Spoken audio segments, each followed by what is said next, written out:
Hi, this week's quest takes us into the subject of our track record, the idea of breaking it wide open into a deeper place in the heart of our loving God.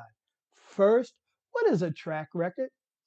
Well, I Googled it and this is what I found out. Now, this is what it said. It says, if you're talking about the track record of a person, a company, or a product.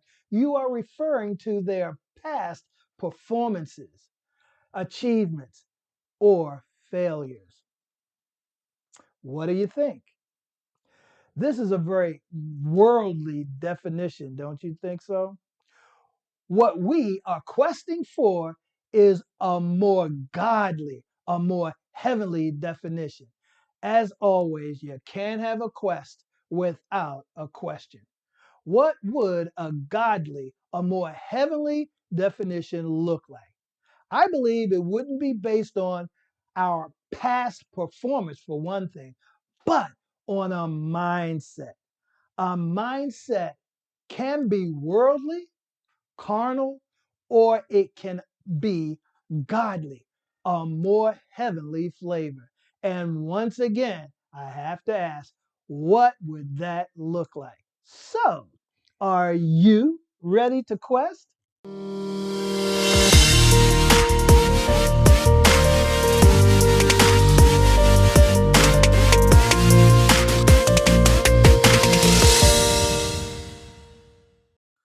You know, when I was in the military, 150 years ago, there was this saying. Now I had to clean it up a little bit, military. And it goes, and this is what it was. One oh crap wipes out 100 attaboys. This would almost make sense if the definition centered around a worldly, carnal, or even a devilish mindset. Now, let's do a drive-by of our governing verses. James chapter 3, verse 14. Now, this is out of the Passion Translation, and it reads, but if there is bitter jealousy or competition hiding in your heart, then don't deny it and try to compensate for it by boasting and being phony.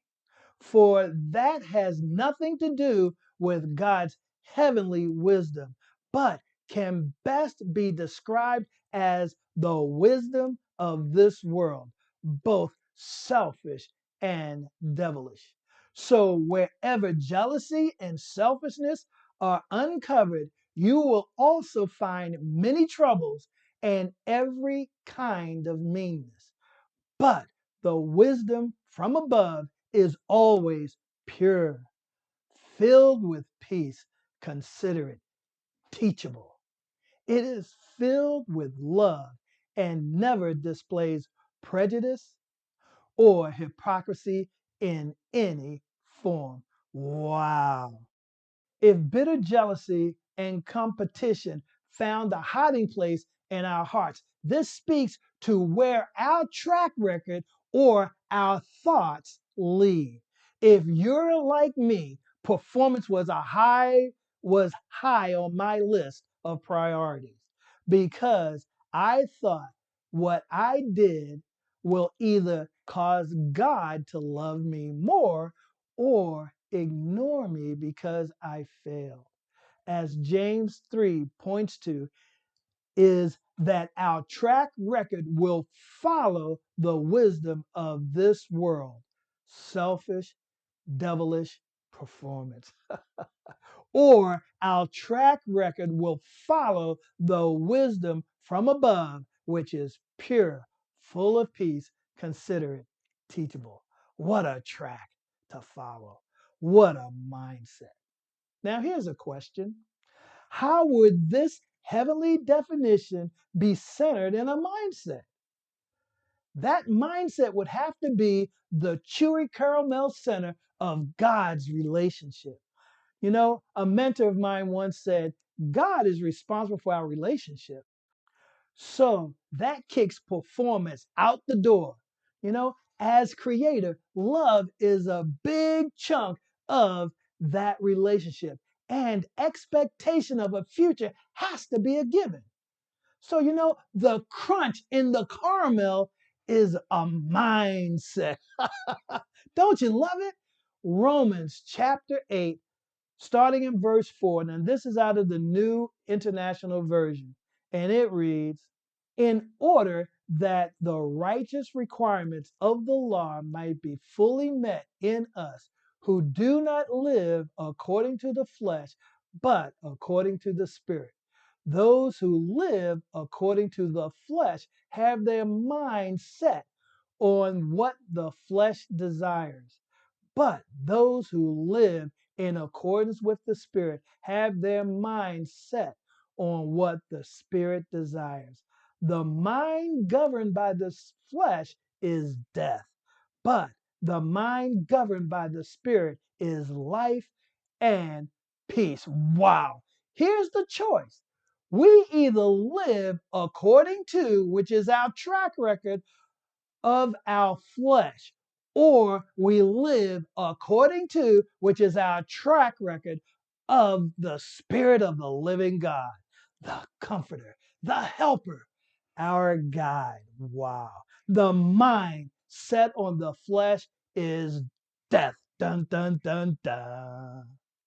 You can't get any clearer than that. Who wants death? We don't go running around shouting, kill me, kill me.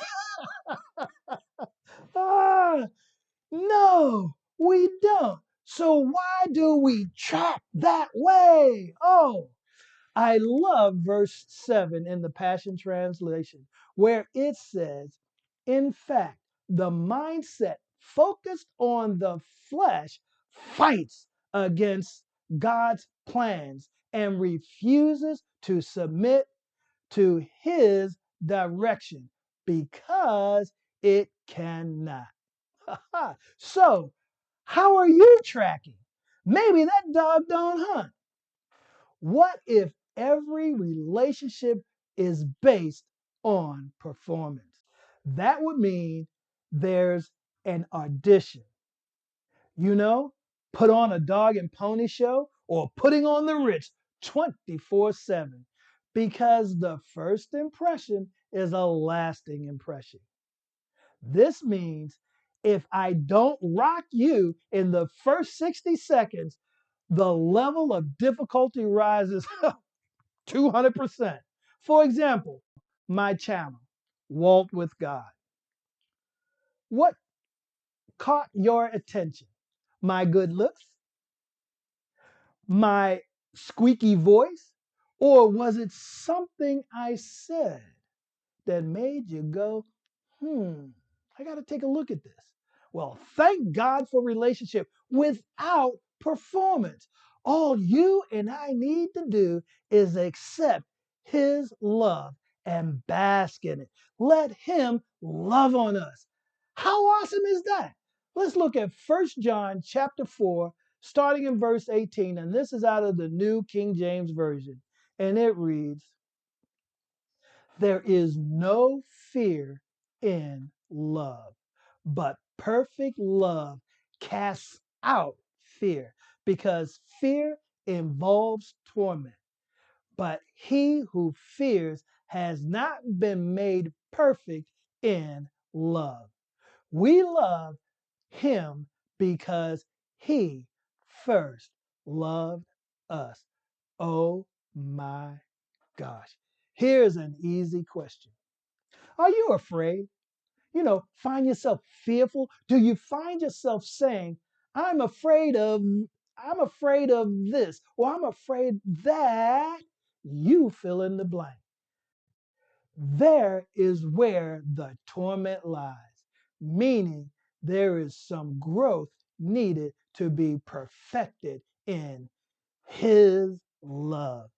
No worries, mate, because God said he will never leave you or forsake you. Remember, he knocked and you opened. And now let's feast on his goodness. Wow. It looks like there's a part two. Are you tracking? See you in part two. God bless you.